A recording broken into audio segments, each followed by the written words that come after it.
श्री गणेशाय नमः। प्यारे भक्तों, आज वैशाख पूर्णिमा के शुभ अवसर पर मैं आप सभी को सुनाने जा रही हूँ वैशाख पूर्णिमा की व्रत कथा। पहले आप सुनेंगे गणेश जी की कथा। भक्तों, सिद्धि विनायक, विघ्नहर्ता, बुद्धि और ज्ञान के दाता श्री गणेश जी की कृपा के बिना कोई भी कार्य सफल नहीं होता। इसलिए वैशाख पूर्णिमा की पावन कथा आरंभ करने से पहले हम करते हैं गणेश जी का स्मरण, जिनका नाम लेते ही सभी बाधाएं दूर हो जाती है। आइए सबसे पहले सुनते हैं श्री गणेश जी की एक मंगलमयी कथा। श्रवण और पालन में हमें बुद्धि, शांति और सफलता प्राप्त हो। प्रेम से बोलिए जय श्री गणेश। ओम नमो भगवते वासुदेवाय। कथा। शास्त्रों के मुताबिक एक दिन गणेश जी और कार्तिकेय स्वामी के बीच प्रतियोगिता हुई कि कौन सबसे पहले संसार का चक्कर लगाकर लौटता है। कार्तिकेय स्वामी का वाहन मयूर यानी मोर है और गणेश जी का वाहन चूहा है, जो कि मोर की अपेक्षा बहुत धीरे चलता है। कार्तिकेय तो अपने वाहन मयूर पर बैठकर उड़ गए, लेकिन गणेश जी का वाहन चूहा है, तो उन्होंने विचार किया कि अगर मैं चूहे पर बैठकर संसार की परिक्रमा करूंगा तो बहुत समय लग जाएगा। कार्तिकेय ये प्रतियोगिता जीत जाएंगे। उन्होंने कुछ सोचा और फिर शिव पार्वती की परिक्रमा करनी शुरू कर दी। गणेश जी ने कहा कि मेरा संसार तो मेरे माता पिता ही हैं। गणेश जी की बुद्धिमानी से शिव जी इतने प्रसन्न हुए कि उन्होंने अपने पुत्र गणेश को प्रथम पूज्य होने का वरदान दे दिया। हालांकि इस बात से कार्तिकेय स्वामी गणेश जी के साथ ही शिव पार्वती से भी नाराज हो गए थे। नाराज होकर कार्तिकेय स्वामी क्रोच पर्वत पर रहने चले गए। ये पर्वत वर्तमान में मल्लिकार्जुन ज्योतिर्लिंग जहाँ है वहाँ स्थित है। गणेश जी तो प्रथम पूज्य बन गए, लेकिन नाराज कार्तिकेय को मनाने के लिए शिव पार्वती ने बहुत कोशिशें की। जब कार्तिकेय स्वामी की नाराजगी दूर नहीं हुई, तब शिव पार्वती ने तय किया कि अब से वे हर अमावस और पूर्णिमा पर बारी बारी से कार्तिकेय से मिलने पहुंचेंगे। मान्यता है कि इसी कथा की वजह से मल्लिकार्जुन ज्योतिर्लिंग में शिव पार्वती ज्योति स्वरूप में विराजित रहते हैं। एक समय श्री मुनियों के सत्संग में श्री त्रिलोकीनाथ की महिमा का वर्णन कर बताने लगे। तब मुनियों ने उनसे कहा, हे नारद जी, त्रिलोकीनाथ कौन है? सो आप कृपा कर वृत्तांत को विस्तार पूर्वक कहकर बताइए, ताकि हम लोगों के मन का संदेह दूर हो। मुनियों के ऐसे प्रश्न करने पर श्री नारद जी बोले, हे मुनिगण, आपने यह प्रश्न संसार के हितार्थ किया है, तो मैं भी वैसा ही वृत्तांत आप लोगों के सम्मुख कह सुनाऊंगा, ताकि संसार की भलाई हो और जीव पाप कर्मों से निस्तार पावे। इतना कहकर श्री नारद बोले, एक समय भारद्वाज का पुत्र सुकेश, शिव का पुत्र सत्यकाम, गर्ग गोत्री शौर्यानी सूर्य का पोता, अश्वलायन का पुत्र कौशल्य, भृगु का पुत्र विदर्भ देशवासी केतु का पोता कुबंधी, ये ईश्वर परायण ब्रह्म विश्वासी भक्तजन पर ब्रह्मा को जानने के हेतु हाथों में समिधाएं लिए ऋषि पिपलाद के समीप गए, यह सोचकर कि निश्चय यह मुनि वह सब बता देंगे जो हम जानना चाहते हैं। ये लोग जब वहां पहुंचे तो ऋषि पिपलाद इनसे बोले, आप लोग जो श्रद्धा सहित मेरे पास जानने के निमित्त आए हैं कि संसार में सबसे बड़ा देव कौन है, सो मैं आपको विस्तार पूर्वक कहकर बतलाता हूँ। इतना कहकर ऋषि पिपलाद उन ऋषियों से बोले, एक कल्प का वृत्तांत है कि एक नगर में चारों वर्ण ब्राह्मण, क्षत्रिय, वैश्य और शूद्र रहते थे। उसी नगर में एक मल्ला भी वास करता था। किंतु मल्लाह अपनी करनी की बदौलत दारुण दुख भोग रहा था। कहा है कि आगे किए सो अब भुगतावे, अभी करे सो आगे पावे। जाको प्रभु दारुण दुख दिन्हा, ताकि मति पहले हरि लिन्हा। ईश्वर सतः सदा निर्दोष रहते हैं। जो जैसा कर्तव्य करता है उसको वैसा फल देते हैं। उस मल्लाह के पास एक कामधेनु गाय थी, परंतु वह कामधेनु गाय एक पाव से अधिक दूध किसी रोज भी नहीं देती थी। और उस मल्लाह की स्त्री जब से आई तब से अपने सास को सपने में भी मैया जी नहीं कहती थी, और उसका बेटा बाप को कभी बाबूजी नहीं कहता था। वह बेचारा मल्लाह ऐसा दुख भोग रहा था कि आज खाया तो कल के लिए चिंता लगी रहे। इसी कारण वह नित्य पर ब्रह्मा परमात्मा से प्रार्थना करता था कि हे भगवान, कल क्या भोजन होगा।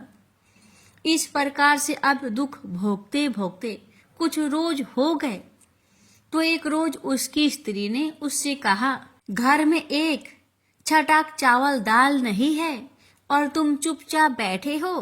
तब वह मल्लाह अपनी स्त्री के ऐसे वचन सुनकर बोला, क्या करे, पास में तो एक पैसा भी नहीं है, कहो चावल दाल कहाँ से और कैसे आवे। अपने पति के यूं कहने पर उसने मकान के अंदर जाकर देखा कि घर में 1 सवा सेर के करीब मटर और ताखे पर 2 पैसे हैं। वह उन पैसों और मटर को उठा लाई और अपने पति को देकर कहा, ये लो और बाजार से चावल दाल मोल ले आओ। मल्लाह मटर को अपने गमछे के कोने में बांध पैसे को टेट में रखकर बाजार को चला। तब उसका दुख दूर करने के निमित्त पर ब्रह्मा परमात्मा ने एक डंडी को भेजा। वह डंडी मुझ का डारा पहने, लंगोटा चढ़ाए, अंग में भस्म रमाए, ऊपर से पीतांबर ओढ़े, कर में कमंडलू लिए, दिव्य मूर्ति को धारण की, उस मल्लाह के नगर के निकट आकर एक पीपल के वृक्ष पर चढ़कर बैठे रहे। तब तक मल्लाह भी वहां आ पहुंचा। मल्लाह को आता देखकर वृक्ष के ऊपर से डंडी बोले, ए मल्लाह, तुम किधर जाते हो। इस शब्द को सुनकर मल्लाह ने पीछे की तरफ जो घूमकर देखा तो उसको कोई आदमी दिखाई नहीं पड़ा। तब वह फिर आगे को बढ़ा। बढ़ते ही फिर वही आवाज सुनाई दी कि ए मल्लाह, तुम किधर जाते हो।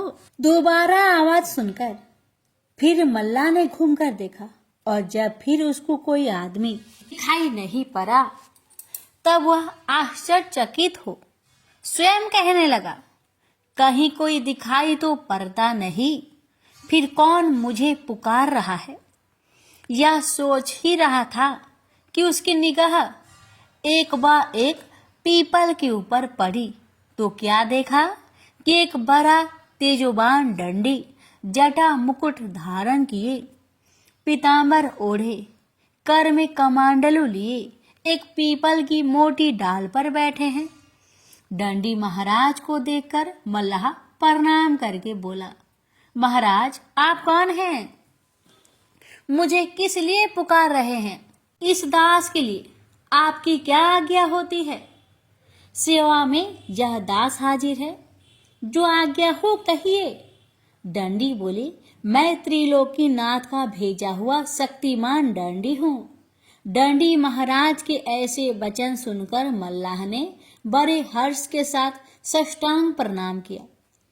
मल्लाह का प्रेम देख डंडी ने प्रसन्न हो आशीर्वाद देकर पूछा, तुम कहाँ जाते हो। मल्लाह बोला, स्वामीनाथ, मैं बाजार जा रहा हूँ। बाजार का नाम सुनकर डंडी ने कहा, बाजार जाते हो तो हमारे वास्ते 1 पैसे का कपूर, 1 पैसे का करुआ तेल, 1 पैसे का पंचमेवा प्रसाद के लिए लेते आना, और वह 3 पैसे पीपल के नीचे पड़े हैं, उठा ले जाओ। मल्लाह ने पीपल के नीचे पड़े हुए 3 पैसे उठा लिए और टेंट में रखकर डंडी से बोला, महाराज तेल किस में ले आऊंगा?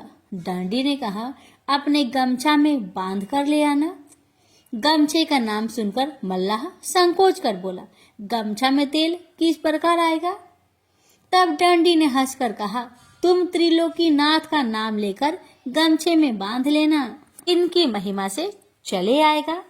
डंडी की वचन मानकर मल्लाह वहां से चला और बाजार में आ पहुंचा तो अपने मन में विचार कर पहले डंडी महाराज के सामान को खरीदने लगा।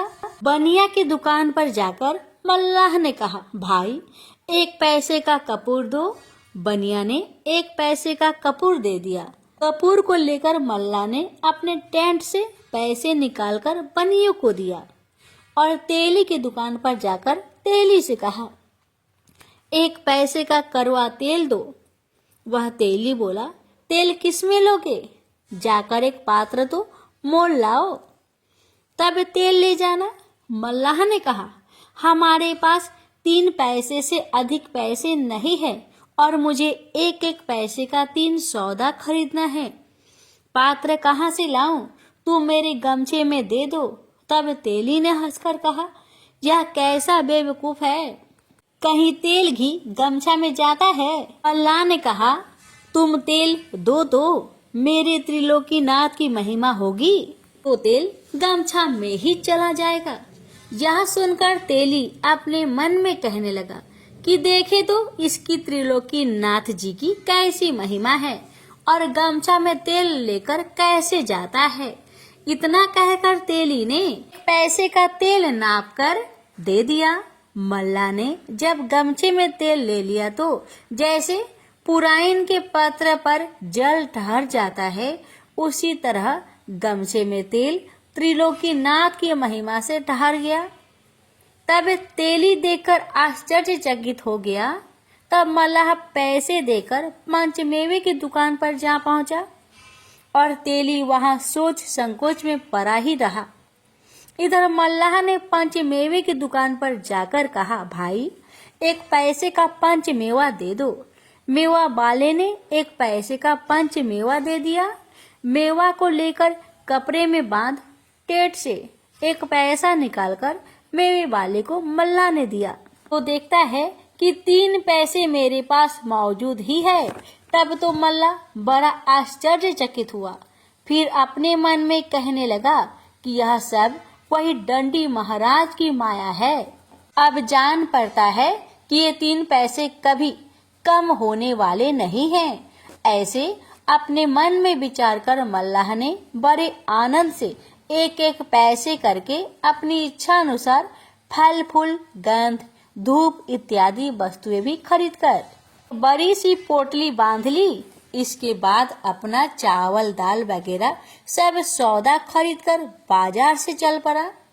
फिर भी मल्लाह के पास 3 पैसे मौजूद थे। बाजार से सौदा लेकर मल्लाह उसी पीपल के पास आ पहुंचा जहां की वह डंडी बैठे थे। सौदा लेकर आने पर डंडी ने मल्लाह से कहा, हमारे वास्ते तुम जो जो वस्तुएं लाए हो वह सब अलग अलग करके यहाँ रख दो और अपने वास्ते जो लाए हो वह अपने घर ले जाओ। मल्लाह डंडी की आज्ञा सुनकर सब सौदा खोलकर अलग अलग रखकर बोला, महाराज तेल कहाँ रखे? डंडी ने कहा, देखो वह पीपल में खोखला है, उसी खोखले को साफ करके तेल उसमें रख दो। मल्लाह खोखले को साफ कर उसमें तेल रखकर बोला, महाराज आपके 3 पैसे तो हमारे पास ज्यों के त्यों मौजूद ही है। यह सुनकर डंडी ने हंसकर कहा, तुम जहाँ से पैसे उठाकर ले गए हो वहीं उन पैसे को रख दो। मल्लाह के उसी जगह उन 3 पैसे के रख देने पर डंडी ने मल्लाह से कहा, अब तुम अपना सौदा लेकर जाओ और कल सवेरे ही अपने बंधुओं को निमंत्रण देकर कहना कि अमुक पीपल के नीचे मैं आज त्रिलोकीनाथ का पूजन और व्रत कथा को सुनूंगा। सब सज्जनों को निमंत्रण देता हूँ कि अपने बंधुओं सहित पधारकर सम्मिलित होवे। ऐसा कहकर दंडी ने फिर कहा, ए मल्लाह, देखो, जिस आचार्य के मुख से त्रिलोकी नाथ की व्रत कथा श्रवण करना, उस आचार्य को आदर सत्कार के साथ भोजन करा के यथाशक्ति जो हो सके दक्षिणा देकर विदा करना। आचार्य को दान नहीं देने से कोई यज्ञ क्यों न हो, वह यज्ञ निरर्थक हो जाता है। जैसे मजदूर को बुलाकर काम करावे और मजदूरी ना दे तो वह अधर्म समझा जाता है। त्रिलोकी नाथ की कथा सुनकर अपने बंधुओं सहित प्रेम से प्रसाद को भक्षण करना चाहिए। जो कोई मनुष्य त्रिलोकी नाथ के प्रसाद को पाने में संकोच करता है, उसके ऊपर निश्चित जानो कि त्रिलोकी नाथ का कोप होता है। वह मनुष्य महान कष्ट पाता है। और जो मनुष्य त्रिलोकी नाथ का प्रसाद श्रद्धा के सहित लेकर भक्षण करता है, उसके ऊपर त्रिलोकी नाथ अवश्य प्रसन्न होकर मनसा पूरी करते हैं।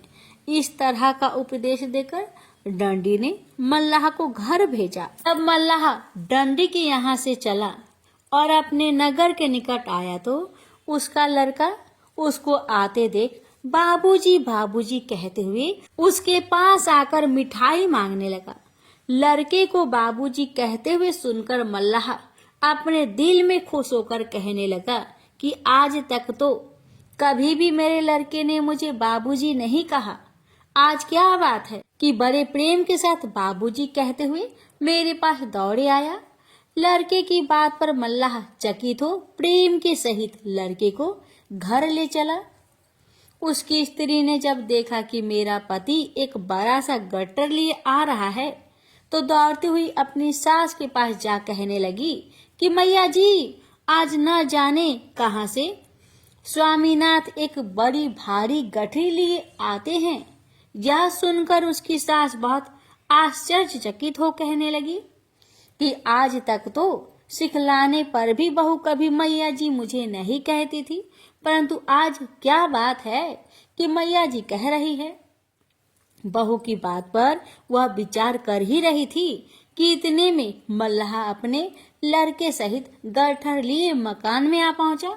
गट्ठर को देखकर उसकी माता बोली, बेटा तुम यह गट्ठर कहाँ से उठा लाए। माता की ऐसी बात सुनकर मल्लाह ने सारा हाल कह सुनाया। जब सवेरा हुआ तो उसकी माता, स्त्री और पुत्र तीनों उस पीपल के पास गए। जाकर दंडी जी को प्रणाम किया। दंडी ने तीनों को बड़ी प्रसन्नता से आशीर्वाद देते हुए कहा कि तुम लोग यहाँ की जमीन साफ सुथरी कर तैयार कर दो।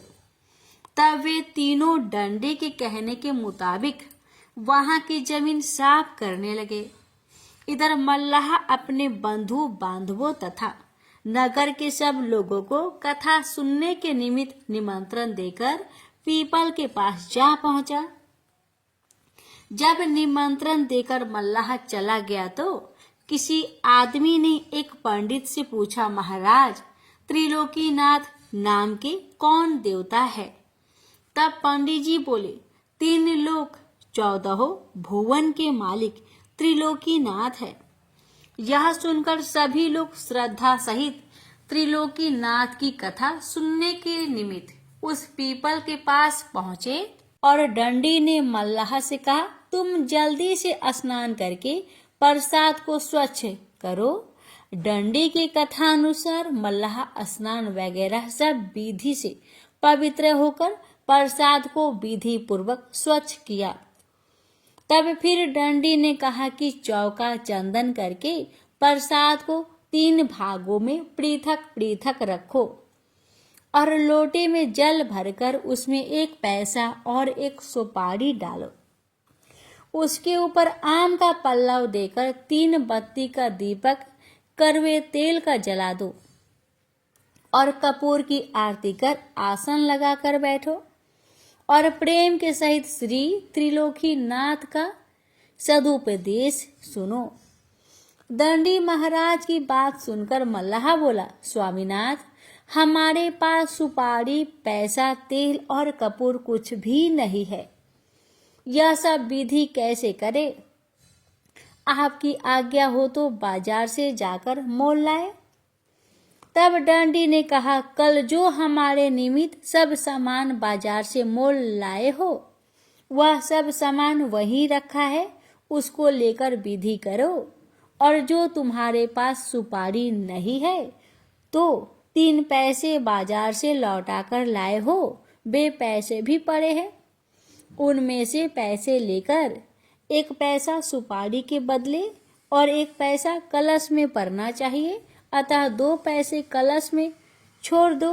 तब उस मल्लाह ने डंडी महाराज की आज्ञानुसार वैसा ही किया एवं संपूर्ण विधि हो जाने पर डंडी ने कहा, ए मल्लाह, जो मनुष्य अपने बंधु बांधव आदि को बुलाकर श्रद्धा के सहित श्री त्रिलोकीनाथ का सदुपदेश सुनता है, वह अपने कुल परिवार सहित पाप कर्मों से छुटकारा पाकर मुक्त हो जाता है। इतना कहकर डंडी महाराज त्रिलोकीनाथ का सदुपदेश श्रवण करने लगा। डंडी महाराज बोले, हे मल्लाह, 3 लोक, 14 भुवन, 7 खंड, 9 द्वीप से सबसे बड़े देव त्रिलोकीनाथ है। जैसे महर्षि कहे गए हैं कि सुरपुर, नरपुर, नागपुर तीनों पुर में आया है। भजन करो भाई आधरा, क्यों तुम धर्म में भुलाया है। अंडज, पिंडज, स्वदज, उभिदज, जंगम, अस्थावर आदि सब जीवों में जिसकी सत्ता समा रही है, उसी प्रभु का नाम त्रिलोकीनाथ है, सत्यनारायण स्वामी है, जो सारे संसार के पालन पोषण करता और हरता है। इन्होंने अपनी इच्छा के अनुसार सारे संसार को रचा है और वह पर ब्रह्मा परमात्मा अजर अमर अनादि और अनजन्मा है। उनका कभी नाश नहीं होता और ना वे जन्म ही लेते हैं। वह जैसे सर्वशक्तिमान है, वैसे ही उनके गुण तथा कर्म स्वभाव है। उनके नाम भी अनंत है। जब संसार में घोर पाप होने लगते हैं, तब वे भूमि का भार और दुख हरने के निमित्त अपनी प्रचंड शक्ति को देकर एक पुरुष भेज देते हैं। वही पुरुष संसार में आकर पापियों को मारकर भक्तों का उद्धार करते हैं। इतना कहकर फिर डंडी जी बोले कि जो पुरुष अपने माता पिता, गुरु और आचार्य का तथा जो स्त्री अपने सास ससुर और पति का अनादर करती है एवं जो मनुष्य जीवों पर दया नहीं करता, मांस मछली मदिरा भक्षण करता है, उनको निश्चय जानो कि त्रिलोकीनाथ दंड देते हैं। वह स्त्री पुरुष दुखी होकर संसार में कष्ट पाकर मारे मारे फिरते हैं और उनका अनादर के सिवा आदर कहीं भी नहीं होता। देखो त्रिलोकीनाथ की कैसी महिमा है। इस प्रकार से सदुपदेश देते हुए डंडी बोले, जब त्रिलोकीनाथ ने सारे जगत को रचकर 84 लाख योनियों को उत्पन्न किया, तो सब जीव उनकी प्रजा तथा संतति है। त्रिलोकीनाथ की पूजा तथा कथा कहने सुनने का अधिकार सभी के लिए बराबर है, खासकर किसी एक व्यक्ति के लिए नहीं। जो सारे जगत को खिलाता है, वह खाने के लिए किसी दूसरे के आश्रय पर नहीं बैठा रहता। वह खाता भी है और नहीं भी खाता है। खाने का अर्थ यह है कि जब वह सर्व जीवों में वास करता है तो जीव खाता है, वह उसको प्राप्त हो जाता है। जैसे कहा भी है कि ईश्वर अंश जीव अविनाशी, चेतन अमल सहज सुख राशि, बिनु पग चले सुने बिनु काना, कर बिनु कर्म करे विधि नाना, आनन रहित सकल रस भोगी, बिनु बानी भक्ता बर जोगी। वह सर्वशक्तिमान परमात्मा सब जीवों में वास करने वाले हैं और उसके पाँव नहीं हैं किंतु चलता है, कान नहीं है परंतु सुनता है, हाथ नहीं है पर सब कर्मों को करता है, जीभ नहीं है किंतु सब रसों का स्वाद लेता है। मुख नहीं है किंतु बहुत बोलने वाला है, अर्थात उनका रूप नहीं है, वे निराकार है। इससे मालूम होता है कि परमात्मा निराकार रहते हुए भी आपके सब कर्मों को जानते हैं और परमात्मा के लिए प्रसाद पूजा पर नहीं रखा जाता, किंतु प्रसाद रखने का नियम इसलिए हुआ कि प्रसाद के लालच से लड़के से लेकर वृद्ध तक सब लोग आकर परमात्मा के सद उपदेशों को सुनेंगे और प्रसाद पाकर प्रेम के सहित श्री त्रिलोकीनाथ का नाम लेते हुए घर जाएंगे और पाप कर्मों से बचकर त्रिलोकीनाथ की भक्ति में मन लगाएंगे। उपदेश के साथ दृष्टांत इसलिए देकर बतलाया है कि लोग जाने कि त्रिलोकीनाथ ने किसको कैसे दंड और फल दिए हैं। दृष्टांत को सुनकर कोई भी प्राणी पाप कर्मों की तरह कभी नहीं जाएंगे और कर्मों का फल समझकर श्री त्रिलोकीनाथ की भक्ति में सदा लवलीन रहेंगे। इतना कहकर दंडी ने मल्लाह से कहा, अब विधि पूर्वक हवन करके आरती और प्रसाद सभी लोगों में बांट दो। हरि इच्छा उसी समय में एक ब्राह्मण वहां जा पहुंचा। उस ब्राह्मण को देखकर लोग ने बड़े आदर के साथ कहा, पंडित जी बैठ जाइए, त्रिलोकीनाथ का प्रसाद लेकर जाइए। ब्राह्मण बोला, पूजा को कौन वर्ग कर रहा है? लोग ने कहा, मल्लाह। यह सुनकर ब्राह्मण बोला, मल्लाह का प्रसाद नहीं लूंगा। इतना कहकर वह ब्राह्मण वहां से चल दिया।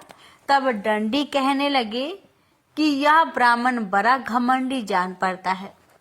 यह त्रिलोकीनाथ के प्रसाद में छूत मानकर भक्त का अनादर कर चला गया, तो निश्चय जानो इस ब्राह्मण का घमंड त्रिलोकीनाथ अवश्य तोड़ेंगे। संसार में जितने घमंडी हुए, किसी का घमंड त्रिलोकीनाथ ने नहीं रहने दिया। देखो कहा है कि हरिजन जानी छूत जेहि मानी, होए छुछुंदर सो मल खानी। जो प्राणी श्री त्रिलोकीनाथ के भक्त में छूत लगाता है, वह मल मूत्र को खाने वाला छुछुंदर होता है। इतना कहकर दंडी बोले कि अब प्रसाद को लेकर लोगों के बीच बांट दो और जो प्रसाद बचे सो उठाकर अपने घर ले जाओ। दंडी महाराज के कथा अनुसार मल्लाह ने सबको प्रसाद बांट दिया। प्रसाद पाकर सब लोग बड़े आनंद के साथ त्रिलोकीनाथ की जय मनाते हुए घर गए और जो प्रसाद बच गया था सो मल्लाह लेकर अपनी माता, स्त्री और पुत्र के सहित त्रिलोकीनाथ का जय जयकार करते हुए अपने घर गया। उस दिन से त्रिलोकीनाथ की ऐसी कृपा हुई कि उस मल्लाह के घर से दरिद्रता भाग गई और घर में लक्ष्मी का वास हुआ। जो कामधेनु गाय उसको एक पाव से अधिक दूध किसी रोज नहीं देती थी, वही कामधेनु गाय 5 सेर दूध रोज देने लगी। उसी दिन से उस मल्लाह का दिनों दिन धन बढ़ने लगा। नारद जी बोले, हे मुनिगण, जब उस ब्राह्मण ने त्रिलोकीनाथ के प्रसाद को छूत मानकर नहीं लिया और घर गया तो रोगों से पीड़ित होकर महा कष्ट पाने लगा। एक रोज ब्राह्मण के पुत्र की अचानक मृत्यु हो गई तो वह ब्राह्मण छाती पीट पीट कर रोने लगा और रोते रोते अज्ञान होकर सो गया। तब उस ब्राह्मण के हृदय में त्रिलोकीनाथ ने घोषित किया कि हे ब्राह्मण, तू बड़ा घमंडी है। उस दिन मेरे प्रसाद में छूत लगाकर मेरे भक्त का अनादर कर चला आया, यह उसी का दंड मिल रहा है। तू आज से अपने मन में यह प्रण कर ले कि त्रिलोकीनाथ की पूजा करके व्रत कथा को सुनूंगा और भगवान के प्रसाद में छूत कभी नहीं मानूंगा। तेरा कल्याण होगा और बेटा जीवित हो जाएगा, नहीं तो तू समझ ले कि तेरा सर्वनाश हो जाएगा। जो प्राणी त्रिलोकीनाथ के प्रसाद को छूत समझकर नहीं लेता है वह महाकष्ट को पाता है और उसके धन जन का नाश हो जाता है। भगवान के प्रसाद में कभी छूत नहीं लगाना चाहिए। प्रसाद को श्रद्धा के सहित ले लेना चाहिए। पीछे पान करे अथवा किसी दूसरे व्यक्ति को दे दे। प्रसाद में जो छूत मानता है उसके ऊपर त्रिलोकीनाथ का बड़ा भारी कोप होता है।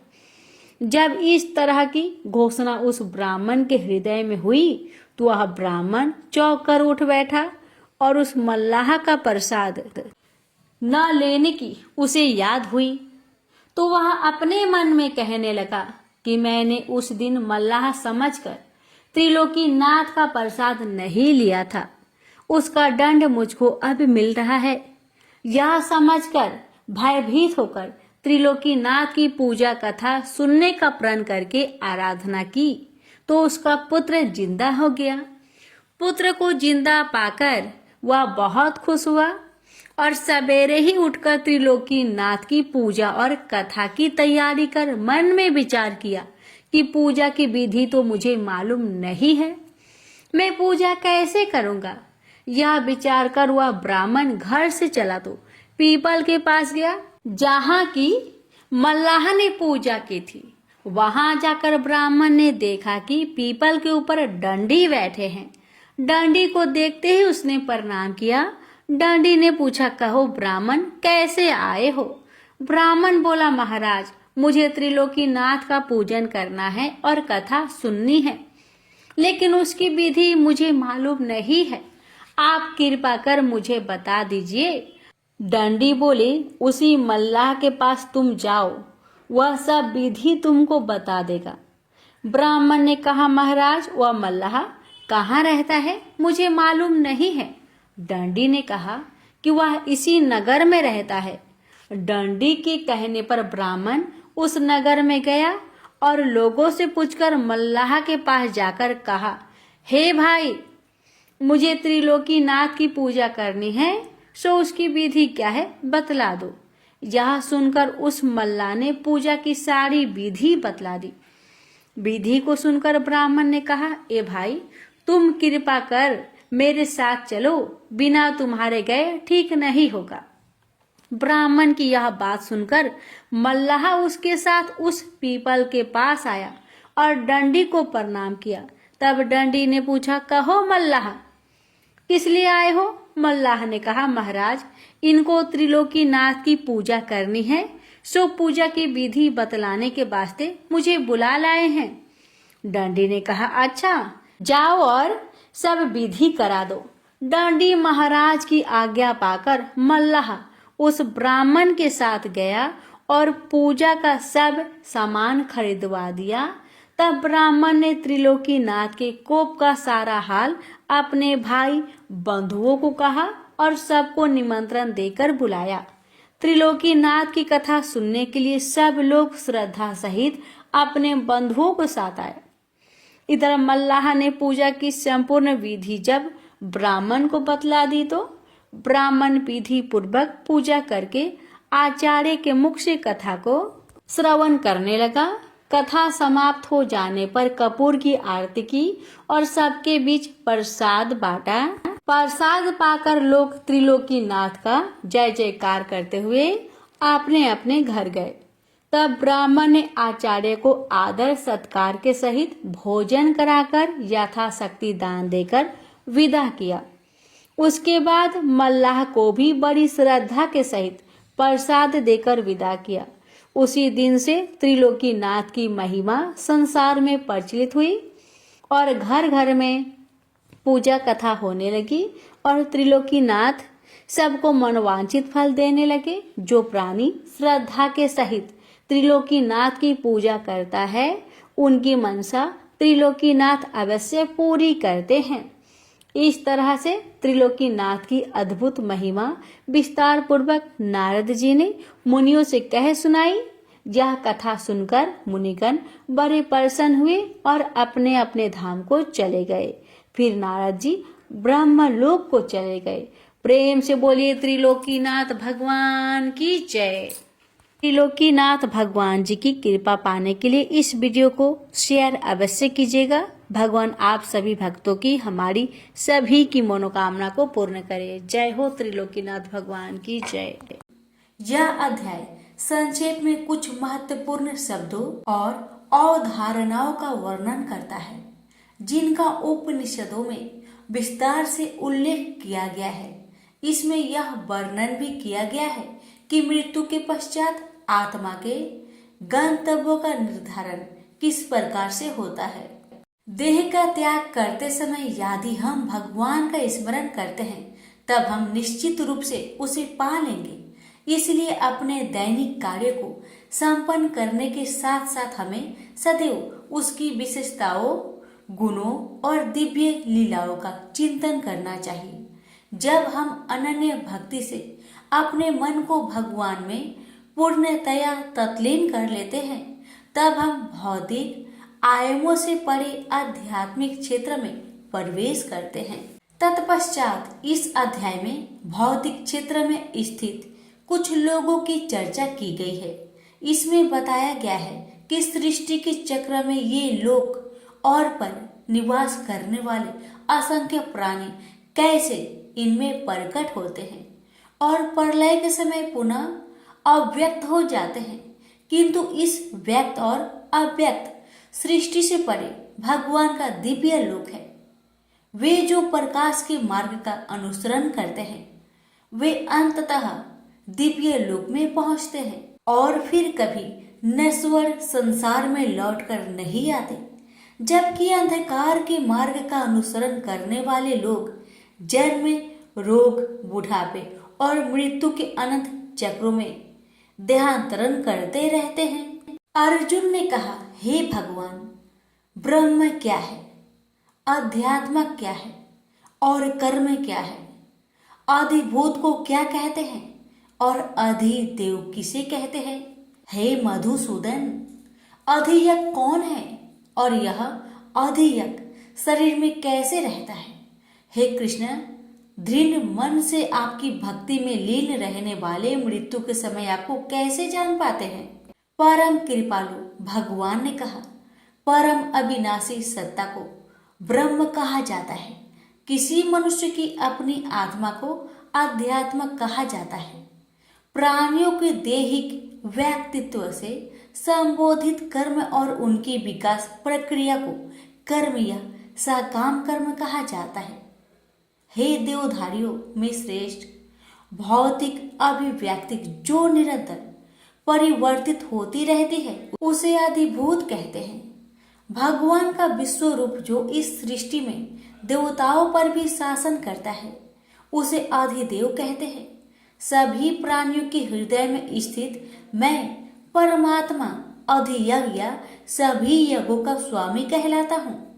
वे जो शरीर त्यागते समय मेरा स्मरण करते हैं वे मेरे पास आएंगे। इस संबंध में निश्चित रूप से कोई संदेह नहीं है। हे कुंती पुत्र, मृत्यु के समय शरीर छोड़ते हुए मनुष्य जिसका स्मरण करता है वह उसी गति को प्राप्त होता है, क्योंकि वह सदैव ऐसे चिंतन में लीन रहता है। इसलिए सदा मेरा स्मरण करो और युद्ध लड़ने के अपने कर्तव्य का भी पालन करो। अपना मन और बुद्धि मुझे समर्पित करो, तब तुम निश्चित रूप से मुझे पा लोगे। इसमें कोई संदेह नहीं है। हे पार्थ, अभ्यास के साथ जब तुम अविचलित भाव से मन को मुझ पुरुषोत्तम भगवान के स्मरण में लीन करते हो तब तुम निश्चित रूप से मुझे पा लोगे।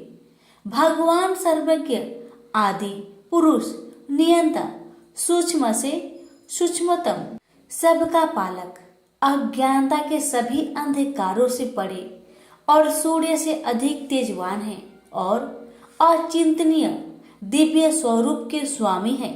मृत्यु के समय जो मनुष्य योग के अभ्यास द्वारा स्थिर मन के साथ अपने प्राणों को भोग के मध्यम स्थिर कर लेता है और दृढ़ता पूर्वक पूर्ण भक्ति से दिव्य भगवान का स्मरण करता है वह निश्चित रूप से उसे पा लेता है। वेदों के ज्ञाता उसका वर्णन अविनाशी के रूप में करते हैं। महान तपस्वी ब्रह्मचार्य व्रत का पालन करते हैं और उसमें स्थित होने के लिए सांसारिक सुखों का त्याग करते हैं। मैं तुम्हें इस मुक्ति के मार्ग के संबंध में संक्षेप में बताऊंगा।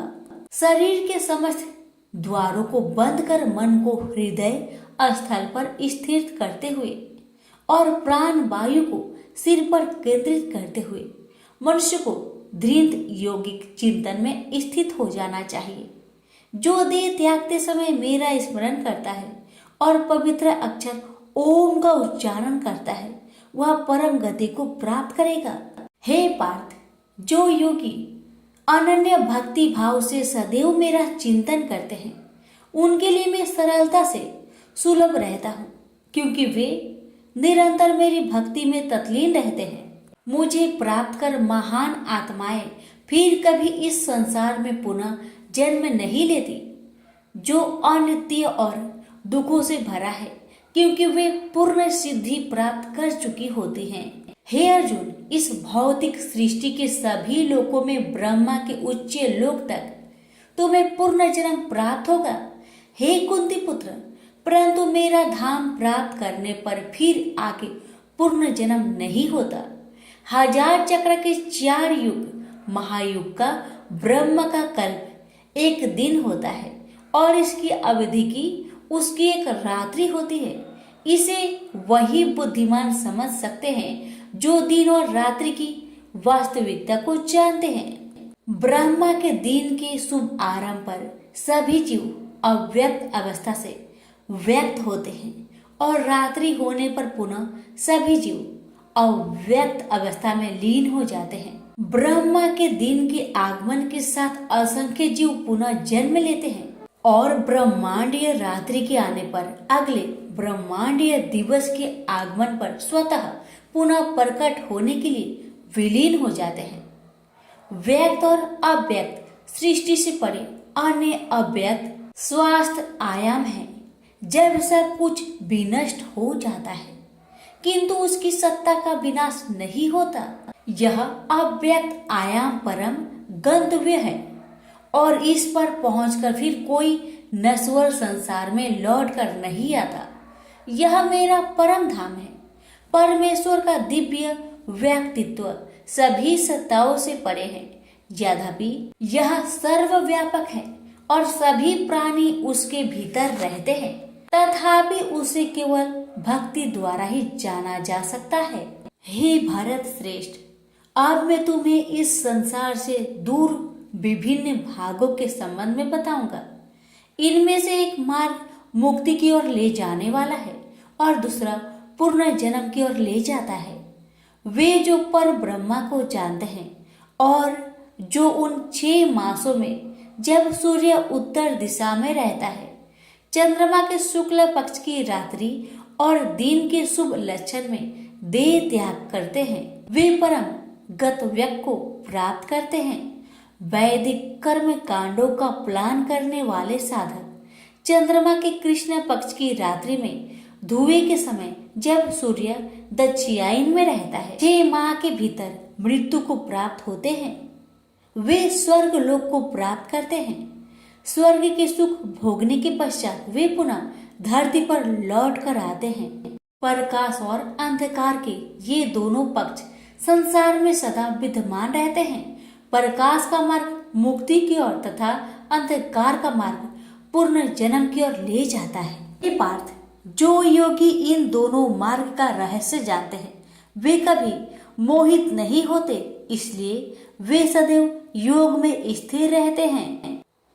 हे योगी, इस रहस्य को जान लेते हैं वे विधि पैमान तपस्या यज्ञों के अनुष्ठान और दान से प्राप्त होने वाले फलों से परे और अधिक लाभ प्राप्त करते हैं। ऐसे योगियों को भगवान का परम धाम प्राप्त होता है।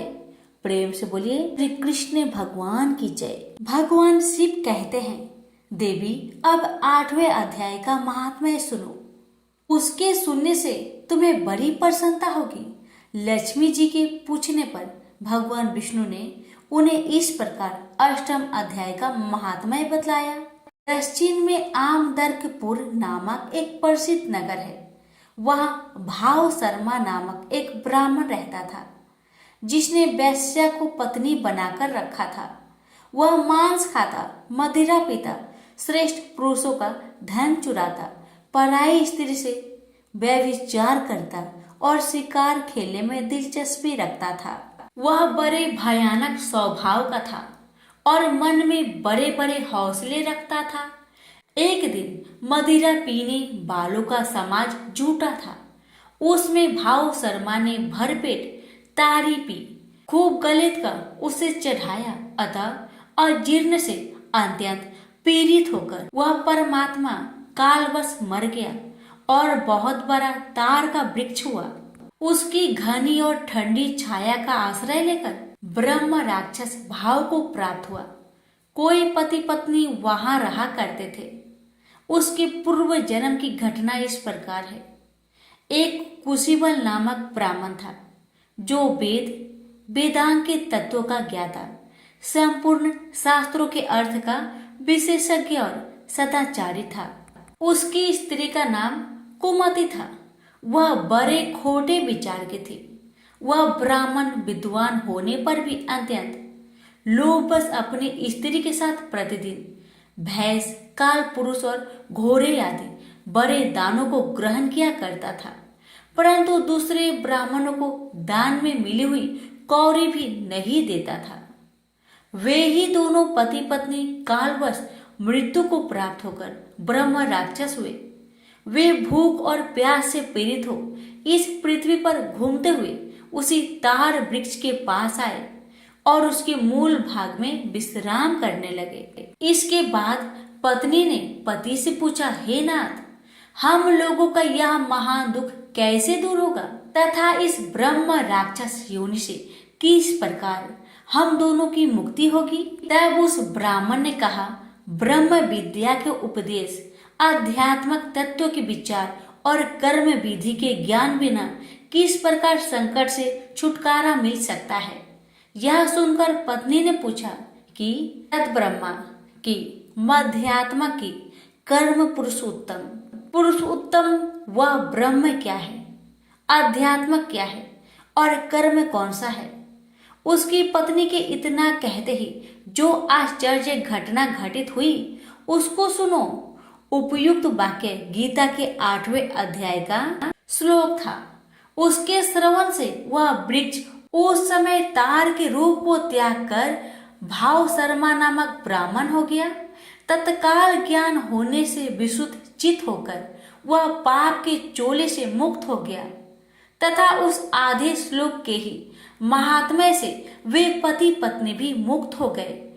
उनके मुख से देवाथी 8वें अध्याय का आधा श्लोक निकल पड़ा था। तदंतर आकाश से एक दिव्य विमान आया और वे दोनों पति पत्नी उस विमान पर आरूढ़ होकर स्वर्ग लोक को चले गए। वहां का यह सारा वृत्तांत अत्यंत आश्चर्यजनक था। उसके बाद उस बुद्धिमान ब्राह्मण भाव शर्मा ने आदर पूर्वक उस आधे श्लोक को लिखा और देव जनार्दन की आराधना करने की इच्छा से वह मुक्तिदायिनी काशीपुरी में चला गया। वहां उस उद्धार बुद्धि वाले ब्राह्मण ने भारी तपस्या आरंभ की। उसी समय क्षीर सागर की कन्या भगवती लक्ष्मी ने हाथ जोड़कर देवताओं के भी देवता जगतपति जनार्दन से पूछा, नाथ, आप सहसा नींद त्याग कर खड़े क्यों हो गए?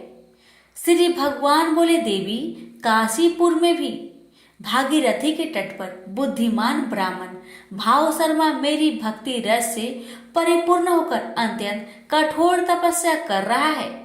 वह अपनी इंद्रियों को बस में करके गीता के 8वें अध्याय के आधे श्लोक का जप करता है। मैं उसकी तपस्या से बहुत संतुष्ट हूँ। बहुत देर से उसकी तपस्या के अनुरूप फल का विचार कर रहा था। प्रिय, इस समय वह फल देने को मैं उत्कंठित हूँ। पार्वती जी ने पूछा, भगवान श्री हरि सदा प्रसन्न होने पर भी जिनके लिए चिंतित हो उठे थे, उस भगवत भाव शर्मा ने कौन सा फल प्राप्त किया है? श्री महादेव जी बोले, देवी, द्विज श्रेष्ठ भाव शर्मा प्रसन्न हुए। भगवान विष्णु के पार्षद को पाकर अत्यधिक सुख को प्राप्त हुआ तथा उसके अन्य वंशज भी जो नरक यातना में पड़े थे, उसी के शुद्ध कर्म से भागवत धाम को प्राप्त हुई। पार्वती यह 8वें अध्याय का महात्म्य थोड़े में ही तुम्हें बताया है, इस पर सदा विचार करते रहना चाहिए। प्रेम से बोलिए उमापति शंकर भगवान की जय, लक्ष्मी नारायण की जय। लापसी तपसी की कथा। एक लापसी था, एक तपसी था। तपसी हमेशा भगवान की तपस्या में लीन रहता था। लापसी रोजाना सवा सेर की लापसी बनाकर भगवान का भोग लगाकर जीम लेता था। एक दिन दोनों लड़ने लगे। लापसी बोला, मैं रोज भगवान की तपस्या करता हूँ, इसलिए मैं बड़ा हूँ। लापसी बोला कि मैं रोज भगवान को सवा सेर लापसी का भोग लगाता हूँ, इसलिए मैं बड़ा हूँ। नारद जी वहां से गुजर रहे थे। दोनों को लड़ता देखकर उनसे पूछा कि क्यों तुम लड़ रहे हो। लापसी ने खुद को बड़ा होने का कारण बताया और तपसी ने अपना कारण बताया। नारद जी बोले, तुम्हारा फैसला मैं कर दूंगा। दूसरे दिन लापसी और तपसी नहाकर अपनी रोज की भक्ति करने आए तो नारद जी ने छुपकर 1.25 करोड़ की एक एक अंगूठी उन दोनों के आगे रख दी। तपसी की नजर जब अंगूठी पर पड़ी तो उसने चुपचाप अंगूठी उठाकर अपने नीचे दबा ली। लापसी की नजर अंगूठी पर पड़ी लेकिन उसने ध्यान नहीं दिया। भगवान को भोग लगाकर लापसी खाने लगा। नारद जी सामने आए तो दोनों ने पूछा कि कौन बड़ा। तो नारद जी ने तपसी को खड़ा होने को कहा।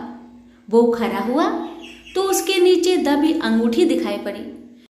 नारद जी ने तपसी से कहा, तपस्या करने के बाद भी तुम्हारी चोरी करने की आदत नहीं गई, इसलिए लापसी बड़ा है और तुम्हें तुम्हारी तपस्या का कोई भी फल नहीं मिलेगा। तपसी शर्मिंदा होकर माफी मांगने लगा। उसने नारद जी से पूछा, मुझे मेरी तपस्या का फल कैसे मिलेगा। नारद जी ने कहा, यदि कोई गाय और कुत्ते की रोटी नहीं बनाएगा तो फल तुझे मिलेगा। यदि कोई ब्राह्मण को भोजन करवाकर दक्षिणा नहीं देगा तो फल तुझे मिलेगा। यदि कोई साड़ी के साथ ब्लाउज नहीं देगा तो फल तुझे मिलेगा। यदि कोई दिए से दिया जलाएगा तो फल तुझे मिलेगा। यदि कोई सारी कहानी सुने लेकिन तुम्हारी कहानी नहीं सुने तो फल तुझे मिलेगा। उसी दिन से हर व्रत कथा कहानी के साथ लापसी तपसी की कहानी भी सुनी और कही जाती है। प्रेम से बोलिए लक्ष्मी नारायण की जय। तुलसी माता की कहानी। एक बुढ़िया माई तुलसी जी को सींचती और कहती कि हे तुलसी माता, सत की दाता, मैं तेरा बिरला सींचती हूँ। मुझे बाहू दे, पीतांबर की धोती दे, मीठा मीठा घास दे, बैकुंठा में बास दे, चटक की चाल दे, पाटक की मौत दे, चंदन का काठ दे, रानी सा राज दे, दाल भात का भोजन दे, 11 की मौत दे, कृष्णा जी का कांधा दे। तब तुलसी माता यह सुनकर सूखने लगी तो भगवान ने पूछा कि हे तुलसी, तुम क्यों सूख रही हो। तुलसी माता ने कहा कि एक बुढ़िया रोज आती है और यही बात कह जाती है, मैं सब बात तो पूरा कर दूंगी लेकिन कृष्ण का कंधा कहाँ से लाऊंगी। तो भगवान बोले, जब वो मरेगी तो मैं अपने आप ही कंधा देने आऊंगा। तू बुढ़िया माई से कह देना। जब बुढ़िया माई मर गई सब लोग आ गए। जब माई को ले जाने लगे तो वह किसी से न उठी। तब भगवान एक 12 बरस के बालक का रूप धारण करके आए। बालक ने कहा, मैं कान में एक बात कहूँगा तो बुढ़िया माई उठ जाएगी। बालक ने कान में कहा, बुढ़िया माई मन की निकाल ले, पीतांबर की धोती ले, मीठा मीठा ग्रास ले, बैकुंठा में बास ले, चटक की चाल ले, पाटक की मौत ले, कृष्ण जी का कांधा ले। यह सुनकर बुढ़िया माई हल्की हो गई। भगवान ने कंधा दिया और बुढ़िया माई को मुक्ति मिल गई। हे तुलसी माता, जैसे बुढ़िया माई को मुक्ति दी वैसे सबको देना। प्रेम से बोलिए तुलसी महारानी की जय।